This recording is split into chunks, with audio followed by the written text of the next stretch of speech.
Yo, yo, yo, what is up, guys? We are back. It's your boy Effie with Any Action Sportscast here to go live and break down UFC 312.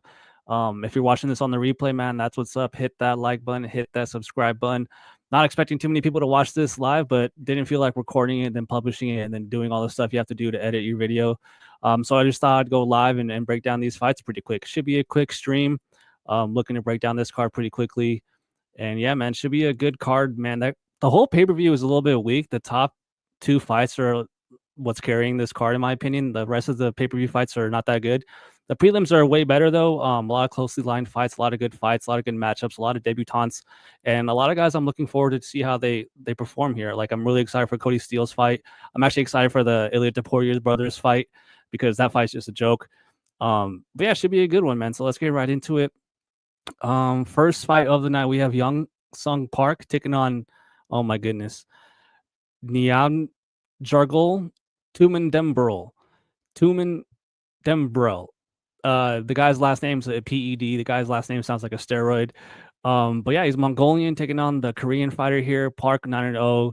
The Mongolian 8-1. The odds are Park minus 235 and two men in a barrel plus 190. Going with Park here. My only worry here is that two men in a barrel lands a clean overhand right or a clean right hook. In my opinion, he's a little bit wild. He gets super extended on his strikes. I believe that Park does have the grappling and wrestling advantage in this fight. But even if it's just a striking fight for 15 minutes, I think that Park has enough output to get a point decision here, not point two men in a barrel throughout the fight. Two men in a barrel does hit hard. He has a chance to knock out Park, but I just don't think he will.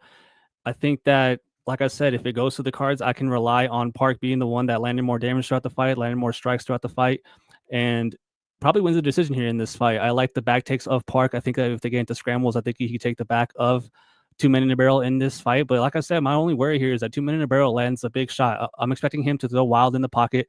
He's super compact, but he does get overextended a lot in his shots. And I just think that Park's too clean and throws too much output to lose this fight. So my first pick, I'm going with the favorite here. I'm going Park. Minus 235 does seem a little bit wide, but money's actually come in on two men in a barrel. Park was minus 280 earlier in the week. Now he's only minus 235. So maybe you'll get a better line if you just wait throughout the week. But I got Park to win this fight. I think he wins that fight via decision to start the night.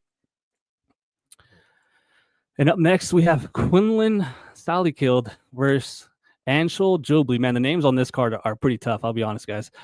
Quinlan comes in minus 650 with a 7-1 record. Jubli also comes in with a 7-1 record, but he is plus 425. So first things first, I gotta say with this fight, that line kind of shocked me, man. I like Quinlan. I think he's a great fighter. I think he's super well-rounded. Super excited to see how he does in the UFC. But man, Jubli is not bad, himself. Like I know everyone hates him because of his last fight, dude. What a disgrace. He comes in undefeated, right? He gets a pretty weak opponent in Mike Breeden. And he's looking good, man. He wins the first two rounds of the fight. He's throwing out crazy output. And he's clearly the better fighter, man. I believe he was around minus 250 in that fight, so he was a favorite in that fight. But then out of nowhere, man, in the third round, Jubli just like self-destructed or something, man. Breeden started barking at the guy, like legit barking like a dog, screaming at the guy. And for some reason, Jubli just couldn't overcome. He just got froze and was backpedaling the whole round. And he ends up losing that fight. And it was funny because they actually cut the guy that beat him, and then they kept him. So now everyone hates Jubli, man. The whole community is super low. The market's low on this guy. So now to see him come in at plus 425 is crazy. He was minus 250, a huge favorite, undefeated prospect from India. The UFC is trying to push that market. They're trying to, create stars from that part of the world. And he goes in there and drops the ball as a huge favorite. So now he comes in at plus 425 against a guy who is coming off Dana White Contender Series where he looked good, man. What I like about this guy, Quinlan, is that he mixes it up, man. He mixes up his striking and he mixes in his takedown attempts. There's a really cool sequence in that Dana White Contender Series fight where he's throwing a ton of combinations. He's going forward, and the guy that he's fighting has no clue what's coming. The guy throws the counter, and the guy, Quinlan, just ducks right under and gets to his legs. Like, I really like how smooth he is on the feet, how smooth he, mixes it up between the striking and grappling. And overall, I just think that he's a more well-rounded fighter. If this does stay on the feet for 15 minutes, I think that Jubli has a chance to pull the upset, but I just think that Quinlan is too fast.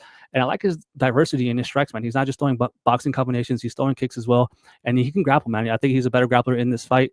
And I think that he wins this fight. But man, I gotta say, guys, minus 650 is crazy. I also have to make the point that he is Australian, so he will be, from that part of the world. He doesn't have to travel, that much. Jubli's from India. I don't know where he trains, but you never want to bet on a guy that has giant jet lag like in Mike Davis last week. So I got Quinlan here minus 650 though. Oh my god, no way am I betting that. But I do think that he wins the fight. I think he wins the decision in this fight, if not finishes Jubilee in that third round. It's just such a bad look to win those first 2 rounds in his last fight against Breeden and then just self-destruct, look horrible in that third round. So give me Quinlan decision. And up next is a fight that I'm probably looking forward to most on the card. We have a lightweight fight between Rong Zhu and Cody Steele. Rong Zhu comes in 25-6, currently plus 180 on the money line, while Cody Steele comes in at minus 220, and he's currently 7-0 undefeated fighter, making his UFC debut. So I got a lot to say about this one, man. So I think Cody strangles this guy. I think Cody takes him down and chokes him, or takes him down and pounds him out. Cody Steele is a legit grappler, guys. I know people that train with this guy. I don't want to say inside information, but I know guys that are around this guy a lot. And this guy's apparently like a monster. This guy can grapple with the best of them. He can grapple with Marab, Aljo, the guys at B team, Nicky Ryan. Like, he is grappling with some really good guys, and he's going to get cornered by one of the Tackett brothers. If you don't follow jiu-jitsu, man, they're some of the best grapplers in the world. And I just don't see a world where he goes out there and strikes with Rong Zhu. If Cody Steele decides to strike for 15 minutes, he might lose this fight straight up. He's minus 220 right now. Money's coming in on Rong Zhu.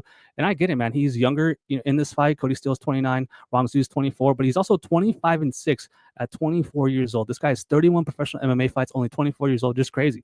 He has the striking advantage in this fight. I think he has the experience. I know he has experience, advantage in this fight. And honestly, Cody Steele's striking is not the best, man. I think that it's a little basic. I think that he's a little bit slow as the fight goes. One thing that I don't like from Cody is that he throws so much into his shots. He doesn't pull back, man. His striking defense is a little bit bad, in my opinion. He doesn't pull his hands back fast enough, leaving himself open to be countered. But he's just killing guys. Like, he's just bodying guys. They just can't stand in there with them. He has a really crazy story on Dynamite Contender Series where he was supposed to fight a guy that fought Alex Pereira, way back in the day, but then the guy made weight and then quit. He ran away. Didn't want to fight Cody. I guess he got so scared, had a panic attack. And then, so what was interesting, Cody obviously didn't get to fight, but they rebooked him, right? So they rebooked him 2 weeks later. But what really sucked for Cody was that he had to keep his weight down. So he cuts weight, which is a big weight cut for him, and he makes weight. But then the guy that he was supposed to fight runs away, and so he doesn't get a fight. But now he gets rebooked 2 weeks later, and he has to keep his weight down. So I was listening to an interview with him, and he said it wasn't the worst part wasn't getting the fight canceled and not getting to fight. The worst part was having to basically be on a diet for the next 2 weeks, be all drained, and make weight again 2 weeks later. So, I mean, he did. He goes out there and finishes the guy. But I will say, guys, don't be shocked if he looks even better than he did on Dynamite Contender Series, because I do think that weight, that situation did affect him, in that fight. But one thing you guys notice watching this guy, you wouldn't think that he's like a crazy black belt jiu-jitsu grappler. I mean, he's going out there trying to knock people out. He's throwing bombs. He's a super exciting fighter, but I think this guy's going to be a star, guys. I think this guy has everything you need in a UFC fighter. Obviously has really good power. His striking will get better, in my opinion, throughout his career. But man, that grappling base is so good, man. He is grappling with high-level guys. I'm telling you. Rong Zhu's, well, we got to talk about his takedown defense, right? He has fought guys that are trying to wrestle him, and he has shown pretty decent takedown defense at times. But I just don't think that he has fought someone that's strong, especially on top, as Cody Steele. I think Cody Steele takes him down. I think he takes his back, or at least passes easily in this fight. I literally see him having no issue passing Rong Zhu's guard in this fight. If he gets him down, he's getting to mount. He's getting to side control. He's doing whatever he wants. I think that he's going to maul this guy. I think that Cody Steele is a very good pick this week. Obviously, he's inexperienced. Obviously, the striking has me worried if he just decides to strike for 15 minutes. But, man, there's just no way he's going to fight his UFC debut, fly across the world to Australia, get cornered by one of the Tackett brothers, and then just not decide to wrestle or grapple. I think he chokes this guy. If not, ground and pound finishes him. Super high on Cody Steele. I can't wait for this fight. Give me Cody Steele, minus 220. That might be my favorite play of the whole card. And then up next, the last prelim on the early prelims, we have Jonathan Mikalev taking on Kevin Gisette. Mikalev comes in 7-1, currently plus 210 on the money line, while Kevin Gisette comes in 10-3, currently minus 260 on the money line. One thing that's interesting about this fight is I would assume that this guy wants to wrestle Kevin. I think that Jonathan will try to get this guy down, and I don't know if he's going to be able to, man. Kind of crazy that Kevin Gisette has never been taken down in the UFC. 100% takedown defense, and he's a good striker. You would think that he would, people will go out there and try to grapple him more. And he looked really, really bad in his last fight against Brian Battle. Brian Battle, now I will say, I do view him as a high-level fighter. That guy is really good. But he had Kevin Gisette just super discombobulated, man. He didn't know what was coming. He didn't know how to defend. He didn't know what to throw back. Brian Battle basically took it to him the whole fight, landing almost 100 strikes on the guy. And that's crazy because Kevin Gisette, in my opinion, is a good striker with good judo, good clinch work and very competent on the feet. He's also from that part of the world. I know he's French and from France, but he trains over at City Kickboxing, so it's not like a crazy, situation where he has to fly across the world. Also, Jonathan his opponent is from Australia as well. Basically, I think Kevin Durant is a better striker that won't get taken down in this fight. I think that his takedown defense will win him this fight. I think that Jonathan will be smart to mix in some takedown attempts, at least push Kevin against the cage. But I think Kevin has good enough judo, good enough clinch, you know, fight IQ in the clinch to not get taken down and to land damage to reverse position to, separate on the cage. And just from there, outpoint Jonathan. I think that Kevin's a slicker striker. I think he's better on the feet. I think he has more experience at this level. I'm going Kevin just said, minus 260. I don't mind that either. But yeah, he did look really, really bad in his last fight, so you guys got to know that. And so yeah, man, I'm going with Kevin Jusset via decision.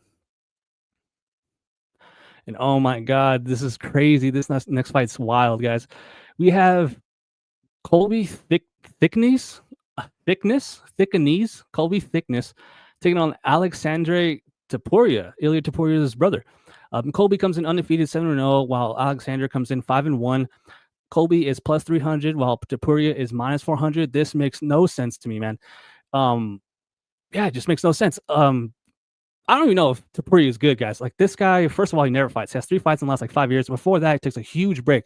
I mean, look at this. He had 1 fight in 2023. He had 1 fight in 2022. He had 1 fight in 2021. And then before that, he didn't fight till in 2015. And he lost that fight. So what I think happened is that he was 2-0. He goes in there for his 3rd fight in 2015, gets knocked out, and then basically retires. He probably wanted to go sell crypto or something in 2015.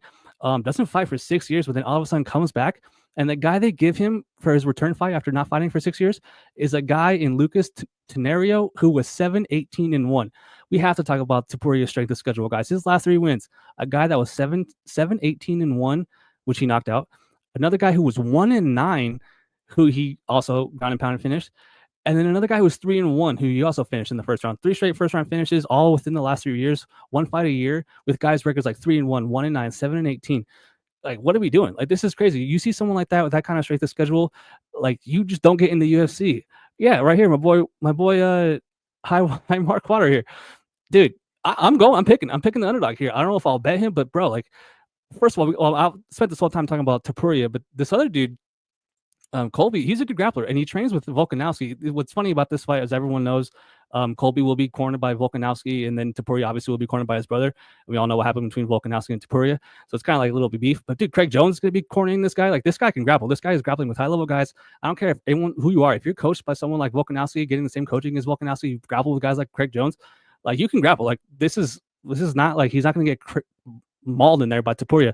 Topuria does have a striking advantage, in my opinion. I think that he rips the body well. Obviously, you're trained with Ilia Topuria. He's getting rounds as well, but there's nothing to me that I've seen from this guy that should be minus 400. Like, I don't know how he's in the UFC, man. He might be the worst fighter, strength of schedule wise, to fight in the UFC. This is crazy. Like, he's only in the UFC because his brother. I mean, Ilia Topuria is out here talking about how he's better than him, how his little brother is better than him. So we'll see, man. He's obviously trained with guys like Marab too, but I just think this line's crazy, man. He has never proven anything. He's never beaten someone good. Like, what are we doing, bro? Like, this is crazy. Colby, down with the thickness here. I'm going with submission, man. I hope he submits him early in this fight. Those city kickboxing guys, they have, or like more so Volk and Craig, they've really figured out how to not get just mauled by people. Like, they had a really good game plan against Islam, man. They were breaking the wrist, breaking the grips of Islam really well. He even took down Islam in that fight. He almost hurt and finished Islam in that 5th round too. Like, I think they're going to game plan well for this guy. It's crazy. There's not a lot of tape on this guy. He never fights. So, man, I just have to stay away. Don't put this guy on your parlay. If he goes out there and finishes Colby in the very first round, then credit to him. But I just don't see him. I literally think that he's in the UFC because his brother's Ilia Topuria. Sprinkle the round 3 finish, maybe. Thickness is solid. He's just a little spindly in his build. Topuria is more explosive and his striking looks good, but he fights once every 3 years. Exactly, dude. I do think he has a striking advantage, and I do think he is explosive. It's a good adjective there. He like jolts into his shots, like even Topuria, even his brother does too. And I will say Colby is a little bit pale, and he doesn't have the best physique. Doesn't look like he's a same caliber athlete as Topuria, but he can grapple. Like, he can grapple. He can scramble with this guy. I just hope he doesn't get clobbered, on the feet here. So, yeah, I'm going with thickness here to win that fight. That's crazy that Topuria is in the UFC. No, man, the next one's a women's flyweight fight between Kong Wang and Bruna Bazil. Kong Wang comes in 6-1, currently minus 525 on the money line. That's a joke. Bruna Bazil comes in 10-4-1, currently plus 360. Now, dude, I feel terrible. I didn't bet Bruna against Molly McCann. I made my video that week, and I was like, guys, like, she can win this fight. Molly is not that good. That was a perfect fight for Bruna Bazil, but I will say she actually looked career best. Like she looked really good in that fight. Her striking was insane. Her speed was insane. Her physicality was really good as well in that fight. And she just beat the crap out of Molly McCann. Like it was an open and shut case. And so you have here a girl who's coming off a career best performance, coming in at plus, what is it, 360 against a girl, Kong Wang, who's coming off a career worst performance. Man, she got her first loss in her last fight. Lost as a huge minus 1,000 favorite. Now she comes in again at minus 525. No thanks. Big red flag, though, in this fight is Bruna Brazil is going up a weight class to fight this fight. Kind of don't understand that decision. There's another fighter, Prado, later on the card that's doing the same. But man, skill for skill, I mean, yeah, W. Run Kong's a good striker. She has very good Muay Thai, has a Muay Thai background. Everyone wants to talk about the win over Valentina like 10 years ago. I mean, I personally don't care, but she is a good striker, definitely. And she's like connecting well when she puts people out. She has very dangerous leg kicks. Watch your head, watch your chin when she's throwing those kicks. But man, I just think that Bruna Brazil can make this fight way closer than plus 360 indicates, man. Like to be minus 525 after losing as a minus 1,000 favorite, I mean, that's crazy. That's just crazy. That's like the opposite of what you would expect. You would expect, I mean, look at Jubilee. Jubilee was a huge favorite, and then now he comes in as a huge underdog. That's what I was kind of expecting. But the skill set here for Brazil doesn't really favor her. She's pretty easy to take down. I don't think Kong's going to be doing that. If anything, I think Bruna Brazil is going to be one looking to take this girl down. But if it just plays out 15 minutes on the feet, Kong Wang probably does win this fight pretty easily. I just like the improvements from Brazil. I really liked how good she looked in her last fight. I like that she's training with the fight nerds at Fight Ready, over in Brazil. And so yeah, man, the going up weight class kind of worries me for sure. But yeah, man, give me Bruna Brazil. Give me Bruna Brazil. Decision, man. I'm picking her, man. I'm picking her to win. So yeah, man. I don't like Kong Wang. I'll put it that way. Up next, you have a lightweight fight. Damn, I'm picking like a bunch of underdogs. I'm picking another one right here. Tom Nolan taking on Vyacheslav Borishev. Tom Nolan 8-1, currently plus 115. Borishev comes in 8-4-1, minus 135. What's crazy about this fight is Borishev can't wrestle, and he's a striking coach at Team Alpha Male. Team Alpha Male has great wrestling. That's a wrestling gym. It's so crazy to me that he's never been able to improve his wrestling, man. This guy gets taken out by Augusta win, and the big red flag was that he made Chase Super look like Francis Ngannou in his last fight. Chase Super is like a scrawny jiu-jitsu guy, and he was lighting up this dude on the feet. This guy was supposed to be like a very good striker. I mean, he is. Borishev is. But man, dude, this dude was getting worked by Chase Super in his last fight. I'm sorry, 2 fights ago. He got an easy bounce back win in the next fight against Lomtop. But man, like this dude, his grappling can get exposed big time, and his chin isn't the best either. I really worry about the durability of both these guys. If someone gets knocked out in this fight, I wouldn't be shocked. If anything, I actually do think that someone's going to get knocked out in this fight. I think that this fight ends in a knockout. It's just about who lands first, whose chin can hold up the most. And I'm going with Tom Nolan here. I know Tom Nolan's super chin. He's been knocked down over and over again. But he's big. He's 6'3" in this fight. He's going to be the way bigger fighter in this fight. I'm interested to see how Borishev deals with the size of Tom Nolan. And Tom Nolan does have good striking, man. He has good boxing combinations, good clean left hook. And I do worry about his chin, but I just think that this line is crazy. If anything, I think it should be a pick'em. And I really think that their durability is going to be put in question here. I think that whoever lands first is going to go out or going to win the fight. The other dude's going to go out. And at plus 115, I'm picking Tom Nolan here, man. I just think that Borishev's chinny. I think he can be exposed with the grappling. And I think that if he isn't getting his way on the feet, Tom Nolan can shoot and take down here and at least make it interesting because, like I said, Borishev's takedown defense is just so bad. So yeah, man, give me Tom Nolan here. Pull the upset here as a small underdog, plus 115. And another close fight. We have a featherweight fight between Jack Jenkins and Gabriel Santos. Jenkins comes in 13-3, currently plus 190 on the money line. Interesting. Gabriel Santos comes in 11-2, currently minus 235. Man, so Gabriel Santos got like really tough matchmaking to start his UFC career. Got really tough guys early on in his career. I think that kind of shows that the UFC does think that he's a high level fighter. They're not just giving him easy layup wins, or it could be like they don't think he's going to be a star and they're like, dude, you gotta prove it here, ready to go. Ends up winning his third fight to avoid getting cut. But I think he's a good fighter, man. I think he's well-rounded. I think he's very good grappling and decent enough dangerous striking. But Jack Jenkins, to me, is a good fighter, man. He has very good leg kicks. This dude can chip away your leg and make you, immobilize pretty much with your leg kicks. So Gabriel Santos is going to have to be aware of that. Like, if anything, Jack Jenkins will be accumulating a lot of leg kicks in this fight. But I think that Gabriel Santos has a grappling advantage. At minus 235, that is a bit wide. I thought that this line would be a lot closer. I thought, if anything, Santos would be like around minus 150, minus 170. So to see him at minus 235, I do say that is a little bit wide. But it should be a close fight. I'm actually really excited for this fight. They're pretty evenly matched. The speed on both guys is very good. If anything, I think that Jack Jenkins is a little bit slower with his hands, but has faster kicks. And Santos, man, this guy has something to prove. Like I said, he was 0-2 to start his UFC career right away. Obviously bounced back and got a win after that, but this dude is dangerous, man. Gabriel Santos, I'm going with him to win via knockout in that second round. Jenkins is durable though; he's a dog, and he has to watch out for those leg kicks here coming back from Jenkins. So give me Santos knockout round 2. And now the first fight on the pay-per-view, man. We have a welterweight fight between Jake Matthews and Francisco Prado. Matthews comes in 20-7, currently minus 240 on the money line, while Francisco Prado comes in 12-2, currently plus 195. This is a weird fight because Prado is a 155er, or he's a smaller guy, and he's fighting at 179 against Jake Matthews. Jake Matthews will be the bigger guy, in my opinion, in this fight. Longer reach, an inch in height, but just physically, I just think that the frame is more so on Jake Matthews' side here, and it sucks because minus 240 on Matthews is too high. Like that's too high for me because I like Prado. I know like a lot of people don't like his striking defense. For sure, if you're betting on a guy, you don't want him walking forward with no striking defense at all. But one thing I really think really hurts Prado is that his head is enormous. His head's like freaking like a bucket. He has a huge head. Like it's just a huge target to hit. You just can split his guard, go around his guard. This guy's head's huge, but he's a decent enough striker, man. I would say that he needs to make this a brawl. Francisco Prado has really put on a lot of exciting performances in his run so far. Jake Matthews has the experience advantage. He's obviously beaten higher level fighters at this weight class than Prado. But I can never really seem to get Jake Matthews correct, man. Sometimes I think he's going to go out there and look like $1 million. And then sometimes he goes out there and looks flat, man. Like he got outstruck by Semelsberger, looked pretty bad in that fight. And then Prado, I mean, he throws a ton of output. He throws more output, per minute than Matthews does. And I wouldn't be shocked to see Matthews on the back foot a lot in this fight. But again, minus 240 on Matthews, I just can't get behind it. I'll rather stay away. If anything, I'll probably bet this fight dog or pass going with Prado. But for my pick, I'm picking Matthews. I feel like I just trust him more. And I really don't like the striking defense from Prado. I think that will hurt him. I think that Matthews will get ahead, throughout this fight on the strikes and just win a decision that way if he doesn't get knocked out. So Matthews, in my opinion, I would describe as a bit of an unreliable fighter. So for that reason, I don't want to bet him at minus 240, but I think he wins this fight. I think he wins the decision or finishes Prado at some point.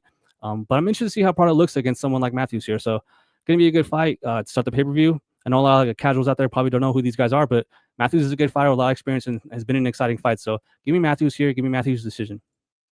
And oh my God, this is a disgrace. The next two fights are a disgrace to be on the pay-per-view in the UFC. Absolute jokes. We have Jimmy Crute taking on Rodolfo Bellato. Jimmy Crute in the light heavyweight division comes in with a 12-4-1 record, currently plus 135. Rodolfo Bellato comes in with a 12-2 record, currently minus 160. And I actually, for some reason, thought Jimmy Crute was going to be the favorite in this fight. And I also thought that he just retired. Like when I saw him on this card, I was like, wait, what? Like I remember he lost. I think it was against Menifield. He got subbed and then put his glove on the canvas. That's what they do when they retire. People take off their gloves and then put it on the canvas to signify they're retiring. But I guess he's back. So it's funny because a lot of people want to avoid fighters that are talking about the future. Like, oh, I don't know how much time I have left in the sport. Maybe a couple more fights, then I might retire. Everyone calls it the R word. You never want to bet on someone betting or talking about the R word. But this guy actually retired. Like this guy, forget talking about it. He actually did it. He lost that fight and was like, dude, I'm done. Like I fucking suck. Like I can't handle this no more. Like I'm done. I'm out. And so yeah, man, you never want that. You never want a guy that just retired, coming back and then all of a sudden he's betting unretired, so you gotta wonder where their motivation is, how his training has been. Jimmy Crute, someone that I never really rated highly as a fighter as well. But then dude, Bellato, hell no. I think I straight up don't think he's a good fighter. Like I don't think he's very good. I think that he's quite, gassy. I think that he doesn't have the best cardio. I think he's not the physically, best built fighter, you could say. He doesn't have the best physique. But he hits hard. I will give him that. He hits hard and he throws a lot of shots heavy into his strikes. Jimmy Crute has been caught before. He is a little bit chinny in my opinion. He has been, exposed on the mat, obviously getting choked out, finished. Does Bellato go out there and try to take down Crute and finish him? I don't think so. I think he's going to try and knock his head off, which probably will happen. But I just can't believe Rodolfo Bellato versus Jimmy Crute's on a UFC pay-per-view. I don't care if it's in Australia. This is crazy. Give me Bellato, man, but not feeling crazy confident. He's not that good. Minus 160 though. I can see why he's not a huge favorite because Crute does have the experience. Yes, he is a decent striker in his own right. And I wouldn't be shocked to see Jimmy Crute actually take down Bellato in this fight. But I'm going with Bellato. No confidence whatsoever. Super sloppy fight. Give me Bellato decision or late finish. Up next, man, we have another disgrace, absolute joke of a fight to be on a UFC main card. We have a heavyweight fight between Justin Tafa and Talison Teixeira.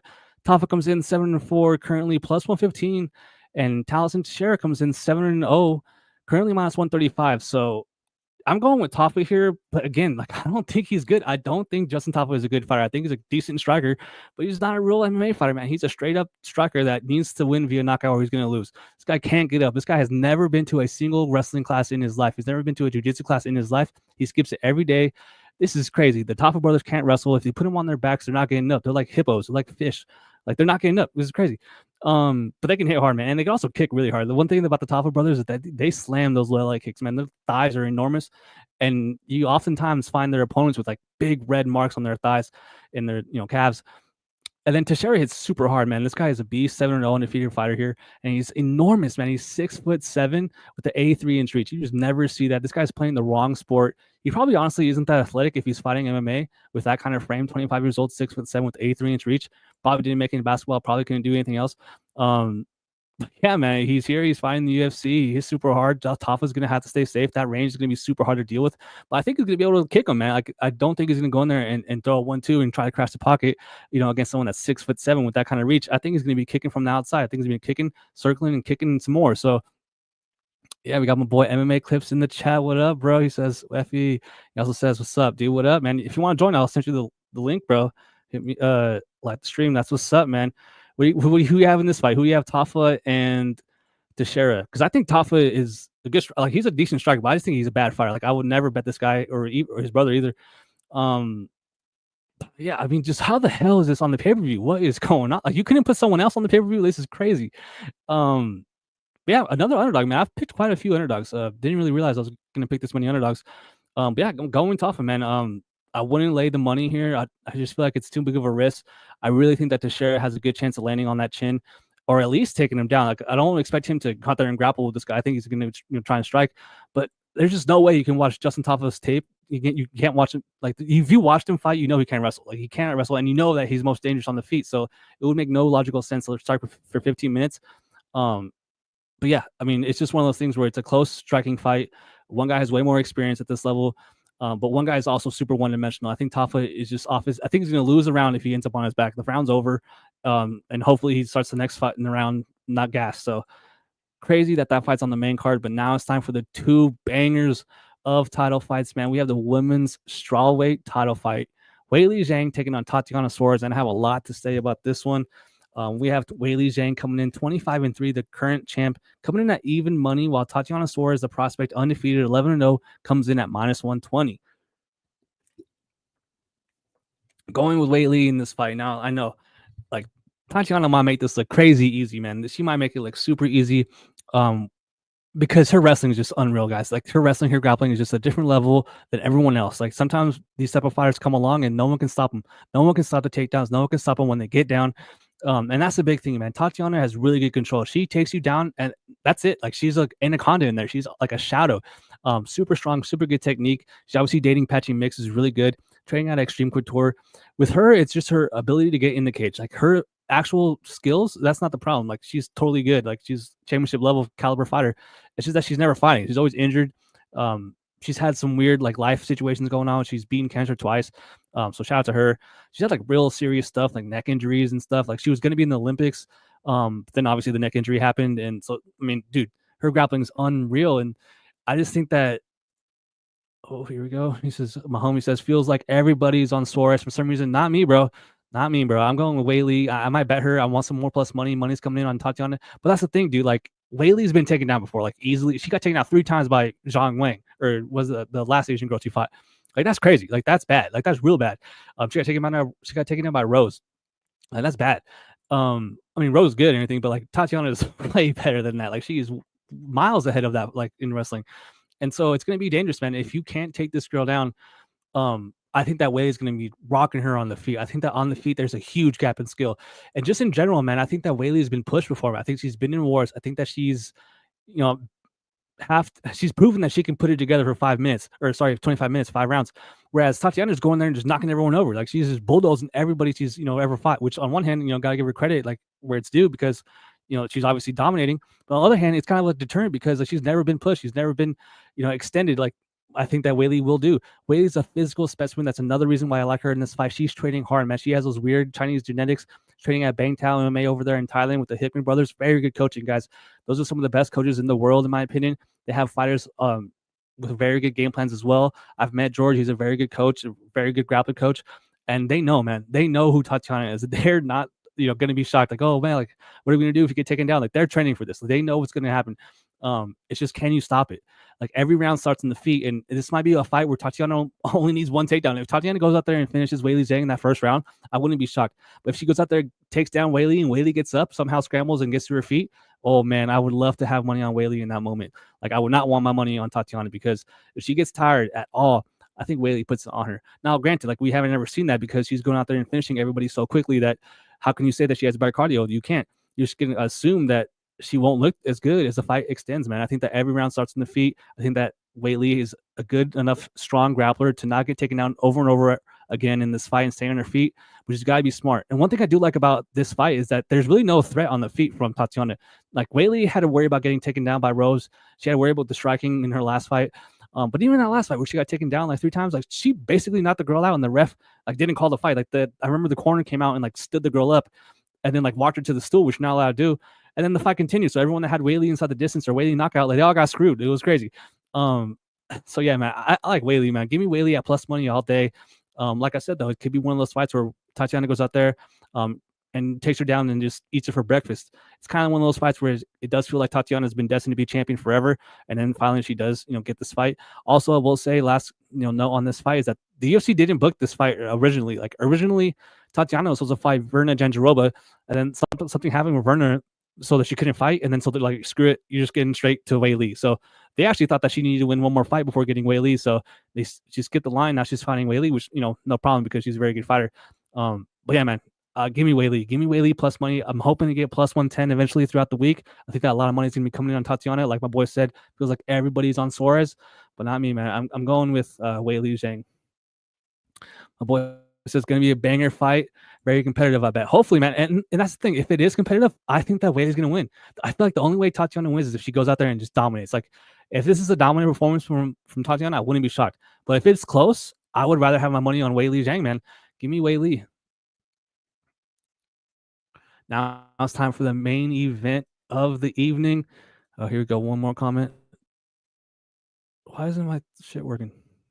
Here we go. Wait.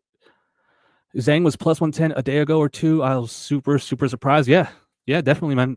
I've been watching that line. Trust me. I've been watching, and I'm waiting to strike. Like, I think ESPN has her minus 105, but MGM has her at plus 100. Another book here in Vegas, Stations, has her at plus 110. So I'm waiting. I'm waiting. I'm hoping money comes in on her.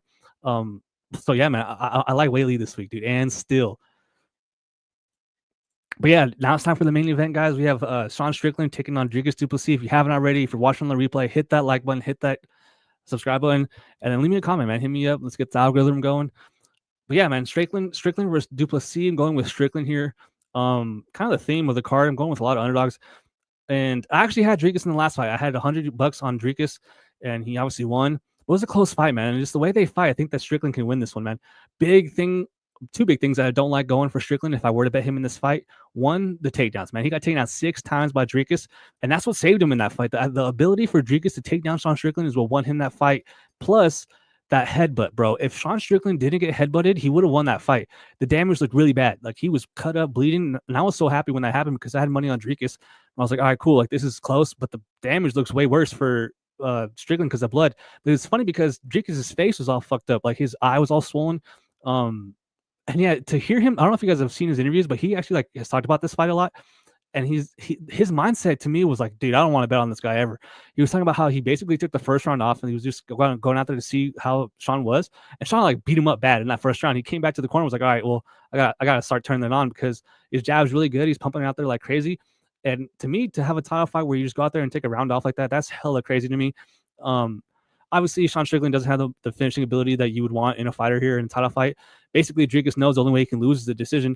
And so for me in this fight, Dricus has all the finishing upside. He can knock out Strickland. He could submit Strickland, definitely. He can also take down and win a decision here against Strickland like he did in the last fight. It was a close round, boom, takedown. Dricus wins the round. Close round, boom, takedown. Dricus wins the round. I just think that his striking defense is very bad. I think that Sean Strickland's, Philly shell, his ability to throw the jab out is really good. One thing that if you watch the tape that really stands out about Sean Strickland is that he uses his arms to like block shots as they come in wide, and Dricus throws wide shots. It's a perfect matchup for Sean Strickland because he basically blocks the strikes as they're coming in. Not even just like because usually guys fight the hands, like they fight the hands, they obviously throw them out the way, they slip. Not Sean. Sean just kind of like puts his hands up like a square, and no one can figure it out. I think that whoever throws that rear right hand first more in this fight is going to land. It was super crazy to watch Sean Strickland fight against Dricus and never throw to the body. Obviously, he has the teep kicks that he really likes to throw, but for some reason, he never punches to the body. Sean Strickland has a lot of opportunities here to land on the abs, the stomach of Dricus. Man, Dricus's striking defense is terrible. His hands are by his freaking nose, and he's just always backing up. He always backs up, and Sean just never throws to the body. Obviously, like I said, he loves his teep kicks, which he throws to the body, but I would love to see him mixing some strikes to the body because I do think that can wear on the gas tank of Dricus. Dricus is out there breathing through his mouth like 2 minutes into every fight. It's crazy. He wants to talk about how he had nose surgery early in his career against people like Till and Brunson. He had like a broken nose like Gaethje or whatever, and he couldn't breathe. But then he got it fixed, and he still looks like an idiot and gassing out, in his fights. I mean, it saved him against Adesanya. Like I said, the big thing in this fight is his ability to take people down. Dricus is a great grappler, guys. Not everyone knows this about him. He's going in there and submitting people left and right before the UFC. He's dangerous. He's a good black belt with a lot of strength, and I feel like a lot of people in this division can't match him. I think whoever wins this fight is going to lose their next fight against Chimaev. I think that Chimaev kills whoever wins this fight easily. I think he takes down Strickland and mauls him. I think he outlasts Dricus and doesn't get knocked out if he fights Dricus. I think that he beats Sean easier than he will Dricus. But man, I'm going with Sean. And another thing, I think this line's crazy. Like the fight was close. Am I crazy, or was that fight not close? So people thought Sean won. Like, what's crazy? Like to come in, what's the line now? Let me see. Minus 210 for Dricus, plus 175 for Sean. Like, man, that's crazy to me. That's just too wide. Because, hold on.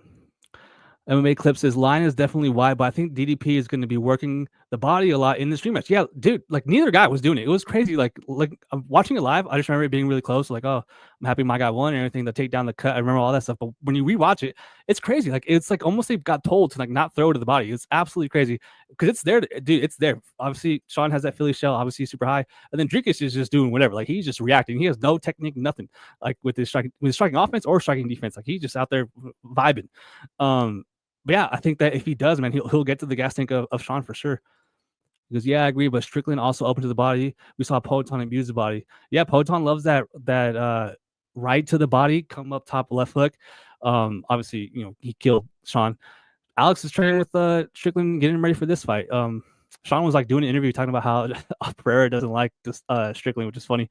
I think doesn't like Dricus. I think Dricus is actually a pretty likable guy. I think he's super funny. But yeah, man, I'm going with Sean Strickland here. So I'm gonna go recap all of my picks from bottom to top real fast. So far, I think Cody Steele is my favorite bet. Someone stopped me in the chat. Someone stopped me from going 5 units on Cody Steele because I think he's just gonna maul that guy, Rongzhu. So first fight, I'm going with Park. Next fight, I'm going with Quinlan. 2 favorites so far. Cody Steele, another favorite. Gisette, another favorite. Then Colby Thickness, first underdog, man. That's crazy to Poirier. Like, what are we doing? And another underdog, Bruno Brazil again. And then another underdog, 3 in a row, Tom Nolan. Then Gabriel Santos is a favorite. Jake Matthews is a favorite. I believe I picked Bellato. That fight sucks. No way I'm betting that fight. Give me Bellato. Then another underdog in Tafa, another underdog in Wei Lee, and another underdog in Strickland. This might be the most underdogs I've ever picked, especially on a pay-per-view, man. That's you don't see underdogs winning that much on pay-per-views. Because I wonder what the line on Hamzat will be against either guy. Oh man, he's gonna be like a 2-1 favorite. I think that he's a huge favorite against Strickland and a little bit less of a favorite against Dricus. I would put it.